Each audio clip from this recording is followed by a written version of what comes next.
आप सभी तलबा का मैं फिर से इस आज की इसी वीडियो में आपका इस्तकबाल और खैर मकदम करता हूँ।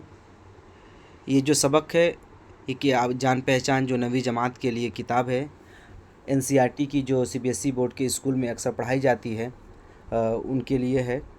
जो पांचवा सबक है जान पहचान नवी जमात के लिए, उस सबक का नाम है एक देहाती लड़की का गीत। क्या है? अख्तर शिरानी का लिखी हुई एक नज़्म है। फिर देखिए अल्फाज मानी। सबसे पहले जो इसमें हल है दिया हुआ है अल्फाज मानी का। ठीक है, तो अल्फाज मानी में सबसे पहले क्या है? फ़िज़ा। कहीं फ़िज़ा भी पढ़ते हैं, कहीं फ़ज़ा भी पढ़ते हैं। दोनों तरीके से क्या है आप चीज़ों इसको पढ़ सकते हैं, इसके तलफ़ुज़ अदा कर सकते हैं। तो फ़िज़ा मतलब, फ़ज़ा मतलब माहौल, गमगीन मतलब रंजीदा उदास, मसरूफ़ मतलब मशगूल। मसरूफ़ मतलब इंग्लिश में कहेंगे अगर मसरूफ़ को तो क्या होगा? ये बिज़ी। आहों फुगा करना मतलब दुख दर्द का इजहार करना। गजर मतलब घंटा। मंगल गाना मतलब खुशी के गीत गाना। ठीक है। शिवाला मतलब होता है शिव मंदिर। ठीक है। बछिया क्या है? गाय का मादा बच्चा, मतलब जो गाय के बछड़ा बछिया होती है जो फीमेल वर्जन, तो उसी को हम बछिया कहते हैं। ठीक है। अब आगे देखिए, गौर करने की बात है, गौर कीजिए। लिखा है क्या? गौर कीजिए। नज़्म में एक लफ्ज़ आया है जभी। ठीक है। जभी का इस्तेमाल किया गया, ये जब और ही का मुरक्कब है। मुरक्कब मतलब कि दो चीज़ों से मिलकर एक चीज़, जब दो चीज़ों से मिलकर बनता है तो उसी को मुरक्कब कहते हैं। एक मुफरद होता है और एक मुरक्कब। तो जब क्या है? ये मुफरद है और ही भी मुफरद है। जब ये दोनों मिल गए तो क्या हो गया? ये मुरक्कब हो गया। ठीक है।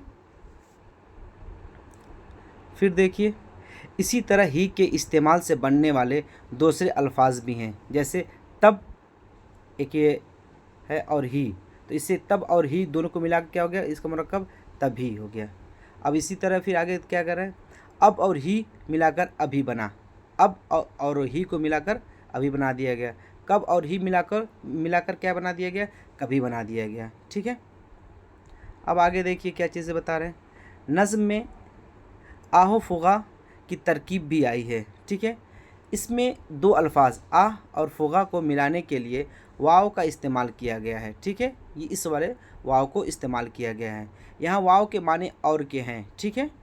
कवायद में मतलब ग्रामर में वाव को हुर्फ़ अत्फ़ कहा जाता है। हुर्फ़ अत्फ़ क्या करता है? इसकी खूबी क्या हुर्फ़ अत्फ़ की कि वाव के ज़रिए, ये जो वाव है इसके ज़रिए क्या करते हैं? हम चीज़ों को मिलाते हैं। और कौन से? दो लफ्ज़ों को। दो लफ्ज़ दिए होंगे। ठीक है। उन दो लफ्ज़ों को क्या है? आपस में मिलाने का ये काम करता है। ठीक है। वाव क्या है? दो लफ्ज़ों को, जैसे आहो फुगा, यहाँ पे आहो फुगा, वाव के ज़रिए आह को और फुगा को मिला दिया गया है। ठीक है। आगे देखिए क्या है, सवाल जवाब आ गया। पहला सवाल क्या है? लड़की के गाते वक्त किस तरह का माहौल था? नज़्म में कहा गया है कि जो लड़की जब गीत गा रही थी, कुछ गुनगुना रही थी, तो उस वक्त क्या वहाँ का माहौल क्या था? तो जवाब क्या होगा? लड़की के गाते वक्त फ़ज़ा पर, बस्तियों पर, जंगलों पर धुआंधार बदली छा रही थी, और छमाछम क्या है? मीना की बूंदें पड़ रही थी। फिर देखिए अगला सवाल नंबर 2 में, लड़की गमगीन लय में क्यों गा रही थी? जवाब क्या होगा?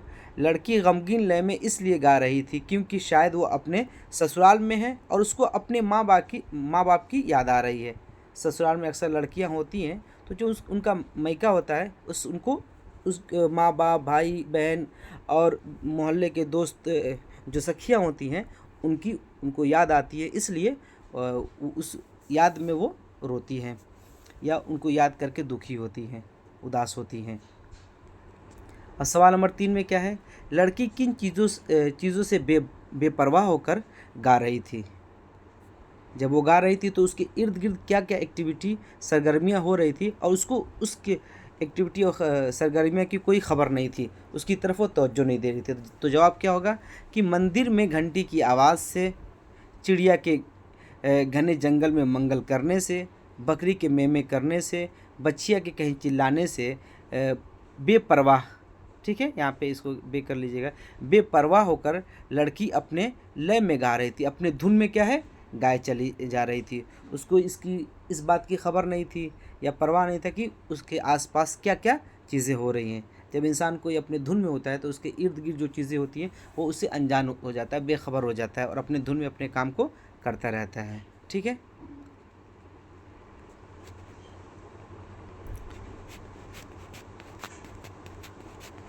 तो आज के इस सबक में सिर्फ इतना ही बताया गया है,